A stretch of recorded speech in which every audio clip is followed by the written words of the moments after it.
Hello, my name's Morgan and welcome back to my channel. Today I'm going to rank book couples.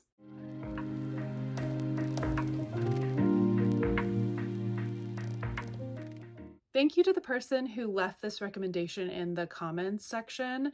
I'm very excited to rank book couples. I'm hoping I can discover some tropes or some themes that I can use to kind of help me find a book to read in the romance genre, because I want to love too. Like, I see people really enjoying the romance genre and I want to be a part of that. I just can't find the right romance for me. So hopefully I can go through my past reading logs and kind of see what couples I liked, what tropes I liked, and maybe that can be my blueprint to the romance genre. Before we begin, I just want to put a disclaimer. If you really like this couple or if you really like that book series and I disagree, I rank it low, don't take it personally. We're not going to take anything personally. All of our tastes are different and that's a-okay. So maybe you can leave a comment down below kind of explaining why you love that couple. I always like to see it and hear a different perspective. So we can all agree to disagree and just share our perspectives and just have a good time. Also, I wanted to put in a disclaimer and say apologize before we start. My desk and where my, computer is, it's not aesthetically pleasing and the lighting is really bad. So just bear with me. Okay, so let's go ahead and jump over to my desk and let's get started with this book couples ranking. Woo! All right, so before we start, I'm going to go over each category. So the first one is You Have Bewitched Me, Body and Soul, and I love, I love you. So if you don't know where that quote's from, you're going to get a nice surprise which one's going to go in that category. But this category is for those couples that I am just obsessed with. I think about them all of the time. I just think they have one of the best romances. The next category is the close second. So these are the couples that, I liked pretty well. It's just I don't obsessively think about them, but they still hold up. The next section is going to be sure, why not? This is my lukewarm section. This is like, oh yeah, I remember that romance, but I can't really expand on that. I don't think about it. I'm just like neutral. The next section is going to be annoying little buggers. This is for couples that I just find annoying. Pretty basic in the title, but that's where it is. And then the last section is no, just no. These are couples I just don't want to think about. I didn't enjoy it. They didn't either add to the plot of the story or I just thought it was either a toxic relationship. No. Let's jump into the ranking. Jace and Clary from the Mortal Instruments. I've recently read the first 3 books in this series, so it's somewhat fresh in my mind. They had this whole trope where it was like, oh, we could be brother and sister. Oh no, like, and then there was pining and it was very teenage romance. I think once they kind of ended up together, it was kind of sweet. I mean, I kind of made this category just for them specifically, and that's annoying little buggers. I really could have just like skipped their romance in that whole series. Like, I almost wish it was less of a main plot point. Aragorn and Arwen. I love this relationship. It's kind of like love at first sight, especially for Aragorn. It's a little bit of that forbidden love because elf and human. I think I really just liked that she sacrifices so much for him and kind of gives up her immortality for him. I think that's a very grand gesture, and I kind of wish that it was the male character that gave that sacrifice, but whatever. I also like how it turned the trope of immortal love a little bit. That it's usually like the immortal character figures out a way to make their love interest immortal as well so that they can live forever together. I thought that was a nice, different type of ending for the immortal love trope. So, as we know, it's in You Have Bewitched Me, Body and Soul, because I think about this one a lot. Great romance. Tamlin and Feyre from the Aquitar or the A Court of Thorns and Roses series. Okay, so if Sarah J. Maas just stopped at A Court of Thorns and Roses, this could have been an okay romance. I'm kind of on the fence with this one because it's the first book was just like a Beauty and the Beast retelling. However, in the second book, Tamlin has a lot of mental health concerns and pretty much creates a very abusive relationship.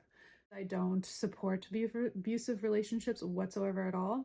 But at the same time, if you just stopped with the first book, it's not too bad. I guess I just find it annoying because Sarah J. Maas just took a big left turn after book one. It was almost kind of like hitting a concrete wall. It was so different. So I'm just putting it in annoying because I find that a little annoying.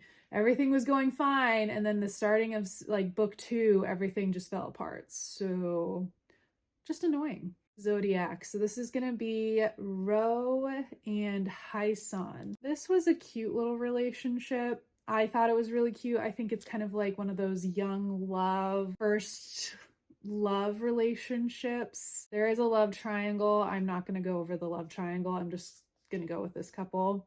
I thought it was really cute. I ended up really liking Hyson. Rose okay. She's the typical main young protagonist in a love triangle. But together I thought they were very sweet. I think they're kind of opposites of each other a little bit. So they kind of bring that opposites attract kind of vibe. I don't know. I guess I would say like, sure, why not? It wasn't like an epic love story. It wasn't, you know, super in depth into their love story. Is very surface level in some parts. It wasn't the main part of the book, I'll give it that, but it just, I don't think about it that often, though I do find it cute. So neutral. So the first Pride and Prejudice couple is going to be Jane and Mr. Bingley. It's a healthy relationship. It's kind of like the picture perfect relationship in my mind. No major drama. They just find out that they like each other. And I guess there's a little bit of pining involved, especially on Jane's part. And so it's a cute, lovely relationship. I think about it a lot. I actually think about it more than I think about Aragon and Arwen. Beautiful, cute relationship. So innocent, so sweet. I'm one of those that likes a cute, innocent relationship. Inuyasha. I've read a lot of these manga books. I'm not going to do like the whole love triangle with the main characters.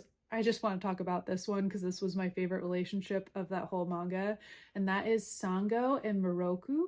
He's a classic pervert. She is a strong, independent woman that can handle herself. So, like, you know, I'm gonna like that couple because there's a strong, independent woman who don't need no man, but she gets one anyway. Love this. Close second. I don't think about it all the time, but when I do think of Inuyasha, this is kind of where my head goes first. All right, Shadow of the Fox. So this is going to be Yumiko and Tatsumi. Loved this relationship. It's the whole grumpy sunshine relationship. I think they're very nice counterbalances to each other. Their relationship throughout the series is just so sweet.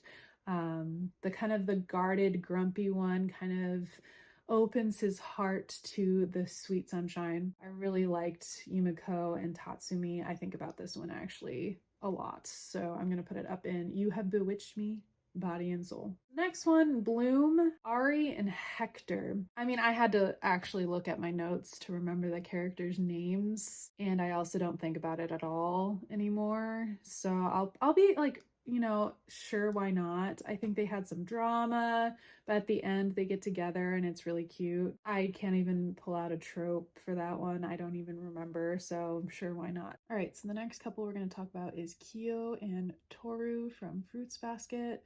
This was my OTP when I was reading a lot of manga in the early 2000s. So it's the typical grumpy love sunshine type of trope. He is a hot-tempered guy and she is super sweet. It's still one of the couples I think about all the time, especially since it's really kind of ingrained in my childhood. So I'm definitely going to put this up in You Have Bewitched Me, Body and Soul. We're going to get into Twilight. We'll start with Edward and Bella. It's a toxic relationship. It's not a relationship that I really promote or invest in. I'm going to go with just no. No. Like, I think if I reread the series, I would be cringing at every romance, like, scene. Just no. He's just so possessive and controlling, and she doesn't really have any autonomy or agency. It's also one of those, like, immortal tropes that I was mentioning before, where the immortal character, you know, finds a way to make their love interest immortal and they live happily ever after. It's not typically my favorite trope. No. Jacob and Bella. Jacob's not great. He definitely broke the whole consent thing. He just went up and kissed her, and she clearly said she never wanted it. So, no. Just no. Katniss and Peeta from the Hunger Games. It's another grumpy sunshine type relationship. This time the girl is the grump and the boy is the sunshines. Those type of relationships really balance each other out very well. I just really like it. I don't obsessively think about it, but I like it. It is grumpy sunshine. I think I'm getting that theme as I like grumpy sunshine. But yeah, so this is a close second. I think about it a lot, but not obsessively. Laura and I think it's Freddie from Laura Dean Keeps Breaking Up With Me. Obviously, no. It's just a bad relationship, and hopefully Freddie finds someone better. Oh, I accidentally put another Toru and Kyo. Oopsie. We'll ignore that. Tom Logan and Similarian, if I'm pronouncing her name right. These are characters from the Genesis of Shannara. They're not grumpy sunshine. Tom Logan's kind of grumpy, and Similarian. Similarian is like, you know, she can handle herself. She's an independent woman. She's got it going on. I think about this a lot, but not obsessively. So like this is kind of the instant love I like because it's taken in a sense where it's like they're drawn to each other, but they're not going to obsess about it because there's other things going on. But yeah, so I think this is a close second as well. I thought it was very sweet. I think about it every once in a while. The next relationship, let's go with Heartstopper. We're going to have Nick and Charlie. This has taken the world by storm. It has a Netflix adaptation. I've read all 4 volumes that are out. Love this relationship. Love, love, love. Obsessed. Nick and Charlie are just so cute. This is like the gay love story I wish I had growing up. Cute. Cute, happy, positive. They're still working things out. I think the graphic novels really touch on their relationship really well. I just obsessively think about them all the time. I've watched the Netflix adaptation like multiple times, reread the graphic novels a bunch of times. Obsessed. You Have Bewitched Me, Body and Soul. This is another Hunger Games. So this was the love triangle. So this is Katniss and Gale. No, just no. Like, 2 grumpies. Also, like, she wants different things, he wants different things. He ends up following his dreams and creating weapons. I just never saw it coming. I never liked it from the beginning. Sorry. Outlander. So this is Jamie and Claire. I've read the first book, I think, but I continued with like the TV series. I remember more of the TV show, honestly, but I liked their relationship in the first 2 seasons, and then the story got a little wild, but I don't think about them all the time. She's a doctor, he's a fighter, both stubborn. It's gonna go towards close second. Oh wait, if I can move those around, can I reorder this? Let me reorder this real quick to how I think about things. See, it won't let me reorder that. I don't know. There you go, okay. And then I'll probably think about this one. I'll do a little more. And this one is just so cute, but it's not as good as Pride and Prejudice. Sorry. Next one is going to be the couple. I guess it's more of like a polyamory type relationship. It was touched on in this book, but it never really delved into romance. It was kind of, the romance wasn't really fleshed out in my opinion, to the point where I can't even remember really how the romance started. It just kind of happened towards the end of the book and they were all in love with each other, which, you know, kudos to you. So I'm neutral. I support, but I'm not obsessed. All right, so the next one's gonna be Under the Cerulean Sea with Linus and Arthur. Super sweet, super cute. I love that they find each other. It's so sweet. I really love this book. Probably think about it more often than Jamie and Claire. Yeah, close second. So the next one's going to be Chloe and Red from Get a Life, Chloe Brown. This was one of the romances I've read recently. I'm neutral. Their relationship, I guess, was cute. The spicy scene towards the end was kind of like thrown in there and kind of a surprise for me. So it was like kind of out of the blue. I felt like it was a little rushed. I really wanted to like this couple, but for me, I'm just kind of neutral. I don't remember much about it. Yeah, I can't remember too much about it. So this is another couple from the Mortal Instruments. This is Alec and Magnus, if I'm pronouncing his name right. Love Magnus. He's my favorite character in the Mortal Instruments. I basically read the Mortal Instruments just for Magnus. Like, he makes the whole series and he's like sparsely put in the books. However, I'm not super obsessed with this relationship. You don't get to see much of it in the Mortal Instruments books. I only read 3. You just don't get a lot of showtime with them, so you don't know much about them as a couple. Alec's okay. We didn't get to know Alec very much. So I put him in close second. Okay, so we have, Cassian and Nesta from the Aquitar series. People love this. I fully support you if you do, but it's just not for me. I got to the Court of Silver Flames. I only read like 2 chapters. I was bored. I really just wanted it to end, honestly. I DNF'd it. It's one of the few books that I did not finish. I support them though. I'm kind of neutral. They don't really bug me. Yeah, that's all I got. Sure, why not?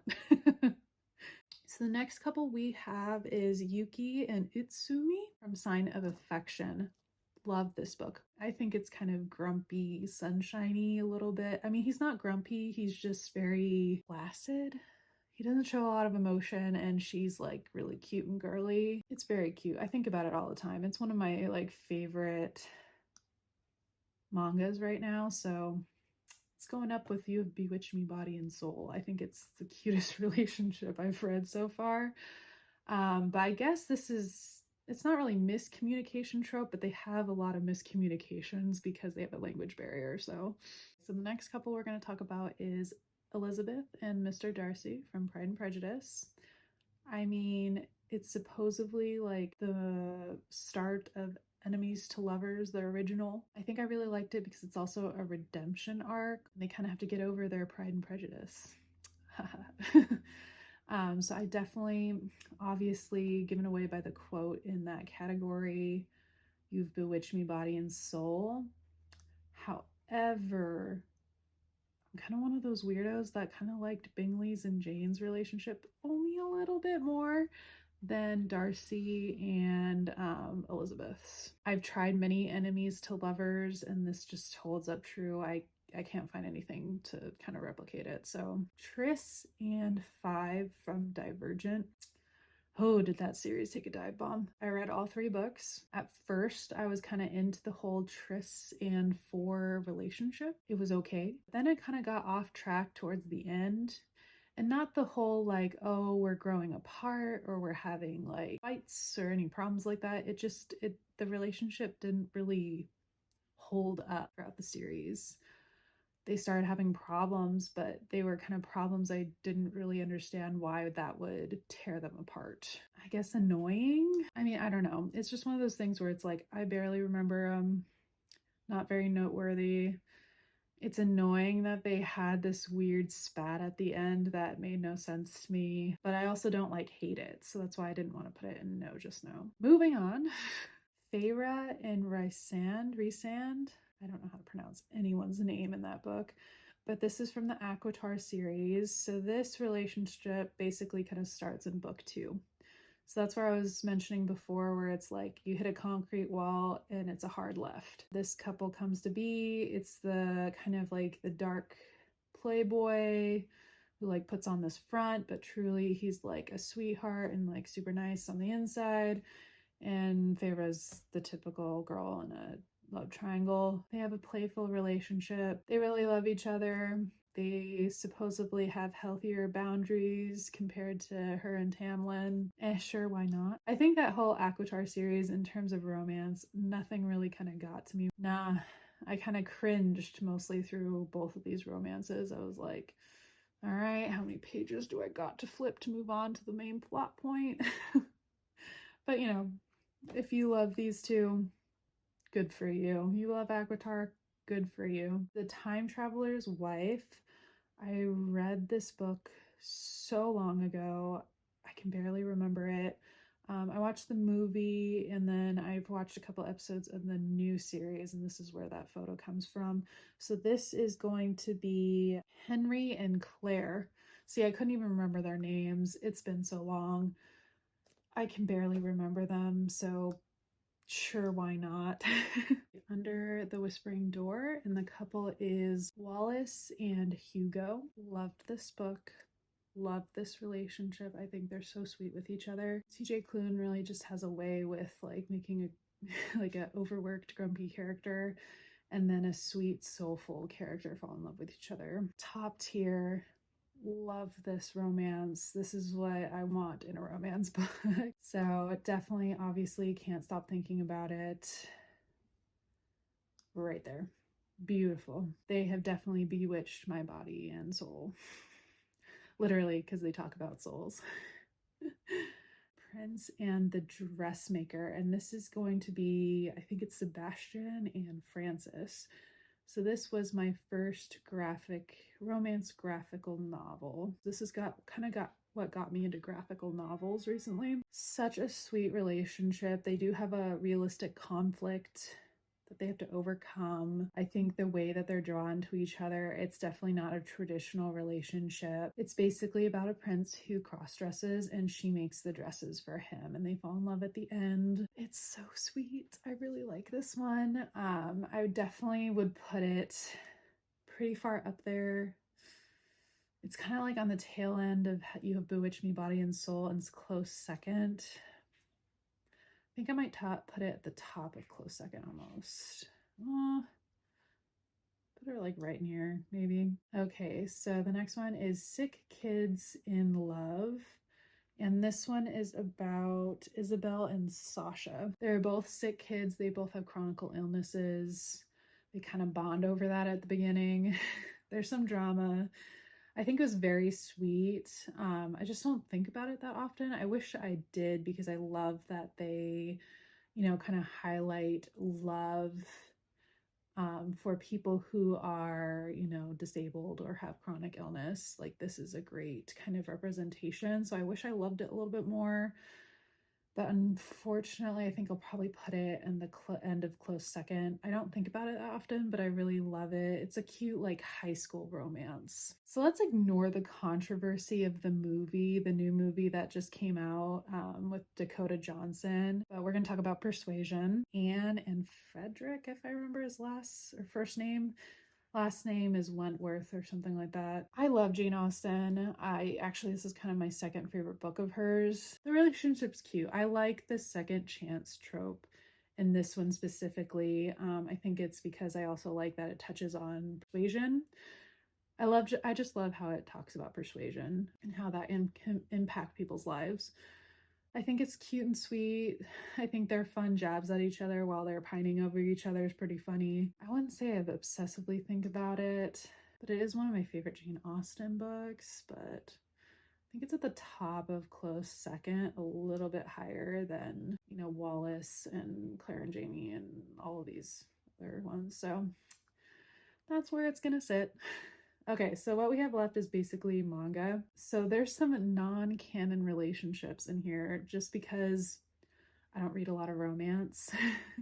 But the first like one that's not technically canon, but I just ship and I just treat it like they are in a relationship is Natsu and Lucy from Fairy Tale. They have the cute vibe of the princess and the dragon. So like what happened if the princess fell in love with the dragon instead of the prince? I just love that they get along so well and they really like consider each other's feelings and kind of help each other out and really put one another before themselves and before others. Very cute, funny, loving relationship. Highly recommend reading this manga. But yeah, I'm almost to the point where it's gonna sit actually above Shadow of Fox, maybe even Aragorn.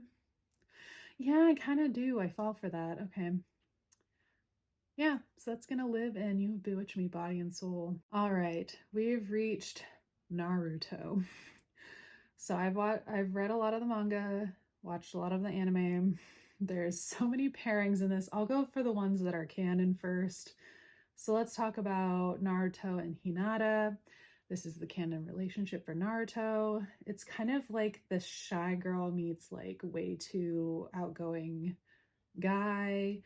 She pines after him forever in the shadows, kind of stalks him, I won't lie. I don't really care for this relationship. I just don't care. I was kind of surprised it even happened. Sure, why not? It's not annoying. I don't really care about it. I don't think there's anything wrong with it. Just it doesn't grease the wheels for me, I guess. The next canon relationship is Sakura and Sasuke. Girl has a major crush on the guy. She kind of stalks him. Very obsessive love from her. Technically later in the series they kind of mature and stuff, like Sakura matures and she actually has love instead of like obsessive love. He has his own plot going on. I don't like how they handled his storyline, so I just don't like them together. Like, I get it's canon, they even have a kid together, whatever, but like, he kind of like ignores her for a while, like, she's obsessive with him. They deserve better.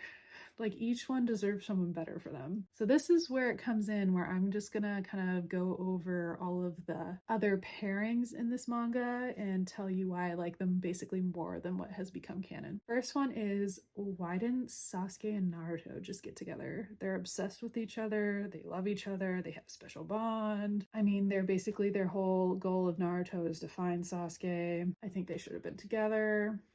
Close second. A non-canon relationship is a close second for me. Another close second is actually Sakura with Naruto. I don't know, I like the bickering that they have together. To me, this is better than Sasuke and Sakura together. I think they spend the most time with each other. They're a part of the same team. They've bonded, they know each other very well, and they have respect for one another, which I feel is lacking in Sasuke and Sakura's relationship. So I'm actually going to say, sure, why not? And then what I think above all in terms of putting Sakura with someone, I wish she was in a relationship with Inu or Ino. They're best friends. They picked on each other. They have history. They have a past. They kind of have like a rivalry with each other, so that could be a fun like enemies to lovers romance. I don't know, but I thought this was better, so I was like, close second. So basically what I think is, like, in Naruto they should have just supported the gay love story. They probably would have done better. So yeah, that kind of wraps up me ranking the book couples from books that I have read. Let's kind of go over, let's make sure everything looks good. Yeah, yes. I definitely think I would actually put Katniss and Peeta above. I would put it above Claire and Jamie. I think about it a little bit more just because I really like the Hunger Games. And I think everyone else is kind of. Now I think about the Naruto a little bit more than Sick Kids in Love. Yeah, I think that pretty much sums it up. I think Bloom can kind of move down as well. Definitely don't think about this one at all. Clara and Henry. Yeah, it kind of sits right. Maybe this down more. I don't remember much about it. I would actually put, obviously, Thor and Triss's relationship is better than Tamlin and Feyre's. Yeah, I think the one that I just dislike the most is probably gonna be Twilight anything. Obviously Laura Dean was very toxic, so that can go down as well. Yeah, I think that's kind of the final wrap up. I had an extra icon for Kyo and Toru. That's more of the manga art style. So this is the final standing of my, ranking of all of the couples I've read about.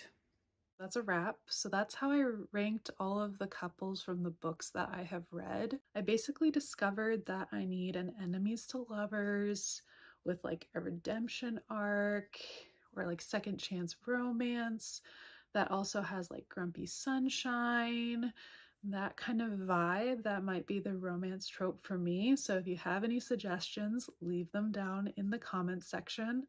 But yeah, I hope to talk to you more. What kind of romances do you like? Did we disagree on any of the couples? Did we agree on some couples? Let me know. I look forward to chatting about romance and all of the couples that we are either obsessed with or we don't like. All right, so take care and I'll see you in the next one. Bye.